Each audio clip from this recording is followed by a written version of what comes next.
Today is day one of my journey as a degenerate gambler in New York City. We'll be starting with a bankroll of $15,000 and we're going to try and spin that up to $50K by the end of the year. For those of you who aren't familiar, there aren't really any local casinos nearby, so we'll be traveling around the city to play some private poker games.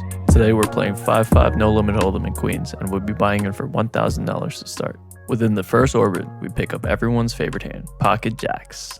There's one limper to me and we bump it up to $25. The player to my direct left then re-raises me to $60. And then the limper goes all in for just under $500? Nothing else to do but call and hope the guy to my left doesn't have anything strong. Luckily he folds and we are off to a race. We agree to run out 2 full boards.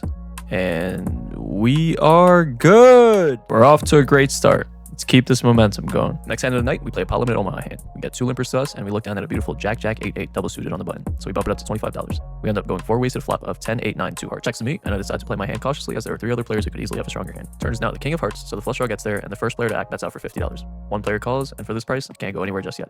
Pot is now $250, and the river is another 10, so we improve to a full house, but the worst possible one. The initial better now checks, but the second player now bets out for $50. I decide to just call since I don't think I can get called by a worse hand if I raise. The initial better also calls, and we are good again. Third hand of the night, we look down at ace queen of spades on the button. There's a raise to 20 from a solid player in early position and 1 caller. Typically we should be re-raising here with a premium holding, but I like to just call since I am in position and wanted to play my hand a little more deceptively. We go 4 ways to flop of 9, 8, 2 rainbow. Not the flop we were looking for, so when it checks to me, I decide to just check it back and take a free turn. We get the jack of spades on the turn. The initial raiser checks again, but now the player next to act leads out for $60. With flush draw and 2 cards over the board, we decide to call and the other 2 players fold. River is super interesting. It's the ace of hearts, so we miss our flush draw, but now we have top pair. However, the player who bet does not seem to be afraid of the ace and continues firing for $175 now. I'm no longer too happy with my hand, but we didn't drive all this way to fold top pair. So after a little thinking, we decide to call.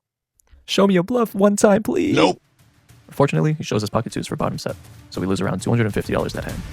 Gotta get our get back. For the last hand of the night, there's a straddle for $10, and we look down at ace queen again. We raise it up to $30, and we go heads up with the straddle. It's a nice looking flop of queen 9, 7 rainbow. He checks to us, and with top pair, we decide to bet $25, and he makes a call. Turns the ace of hearts, so we prove to top 2 pair now, and he checks again. We now bet $60, and he check raises to $230. Am I really running into a set again? No fucking way. My hand is way too strong, so I make the call. River is a complete brick. It's the 4 of spades. Player wastes no time before piling $700 into the middle. I guess he could be value betting a worse 2 pair for the size, or he could just have a stone cold bluff. So after thinking for a little bit, I flick in the call, and he says the 2 glorious words.